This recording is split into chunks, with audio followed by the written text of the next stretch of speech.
हिंगोली जिल्ह्यात आज सकल मराठा समाजाच्या वतीनं चक्का जामची हाक देण्यात आली आहे। त्यामुळे हिंगोली नांदेड महामार्ग डोंगरकडा गावाजवळ रोखण्यात आला आहे। मराठा आंदोलकांनी रस्त्यावर उतरत रास्ता रोको केला, त्यामुळे वाहनांच्या लांब रांगा लागल्याचं पाहायला मिळतंय। आढावा घेतला आमचे प्रतिनिधी माधव दिपकेनी। हिंगोली जिल्ह्यात जेथे मराठा समाज सकल मराठा समाजाच्या वतीने जेथे चक्का जामची हाक देण्यात आली आहे। हिंगोली जिल्ह्यात जागोजागी जे ते रास्ता रोको करण्यात आलेला आहे।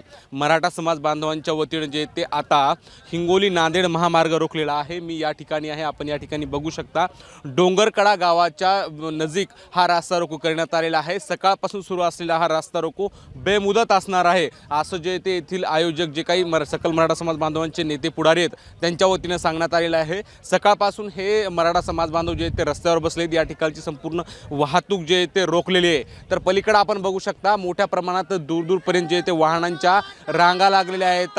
त्यामुळे हिंगोली आणि नांदेड चा असलेला जो संपर्क आहे तो या ठिकाणी संपूर्णपणे थांबलेला आहे। संपूर्ण वाहतूक व्यवस्था जे ते ठप्प झालेली आहे।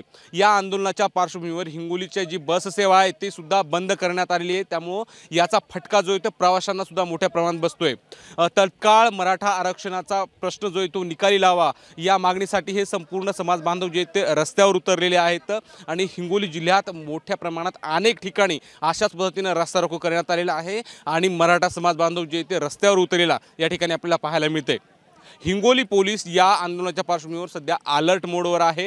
हिंगोली पोलिसांना सुद्धा तशा सूचना हिंगोलीचे पोलीस अधीक्षक जी श्रीधर यांच्या वतीने देण्यात आलेल्या आहेत। कॅमेरा पर्सन आकाश माधव दिपके, एबीपी माझा, हिंगोली। एबीपी माझा, उघडा डोळे बघा नीट।